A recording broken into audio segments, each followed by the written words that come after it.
পৃথিবীর তুলনায় পৃথিবীর চেয়ে বড় 10 গুণ বড় জান্নাত পাওয়া। কি হয়ে মরতে হবে? কয় রাকাত নামাজ পড়ে মুসলমানরা? কয় রাকাত?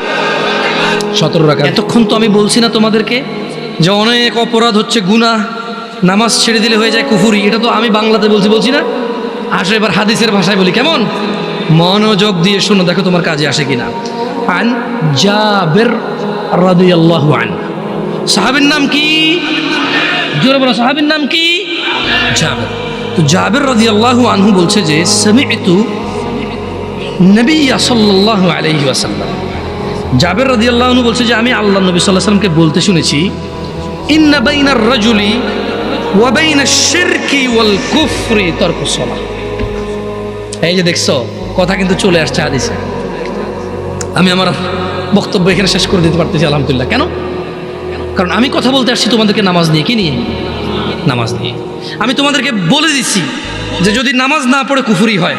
এবার আমি তোমাদেরকে জাবের রাদিয়াল্লাহু আনহুর হাদিস শোনাই দিছি যে আল্লাহর নবী বলছে, ইন্না বাইনার রাজুল, নিশ্চয় একজন ব্যক্তি, ওয়া বাইনাশ শিরকি ওয়াল কুফরি, শিরক এবং কুফরের মধ্যে পার্থক্য হচ্ছে তারকুস সালাহ, নামাজ ত্যাগ করা।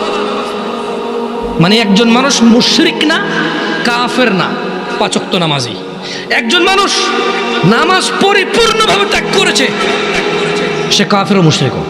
এটাকে আমি বলছি, ফতোয়া আমি দিছি, বলি না। আল্লাহর দিকে তাকায়, এখানে ক্যামেরা আছে। জাবের রাদিয়াল্লাহু আনহু বলছে যে উনি শুনছে আল্লাহর নবী বলছে যে ব্যক্তি কাফের আর মুশরিকের মধ্যে পার্থক্য হচ্ছে কি? সালাহ। আমরা কি মুসলমান হয়ে মৃত্যুবরণ করতে চাই?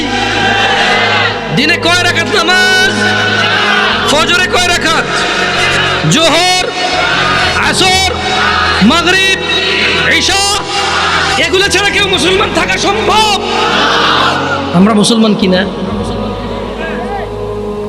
আকুলু কওলি হাযা ওয়াস্তাগফিরুল্লাহ লি ওয়া লিসাইরিল মুমিনিন ফাস্তাগফিরুহু ইন্নাহু হুয়াল গফুরুর রহিম। আমি আল্লাহর কাছে ক্ষমা চাই আমার নিজের জন্য এবং আপনাদের জন্য। আল্লাহ তাআলা আমার পিছনের যত নামাজ ত্যাগ করেছি তা ক্ষমা করে দিন, আমিন। আমার পিছনের সমস্ত গুনাহকে আল্লাহ নেকিতে পরিবর্তন করে দিন।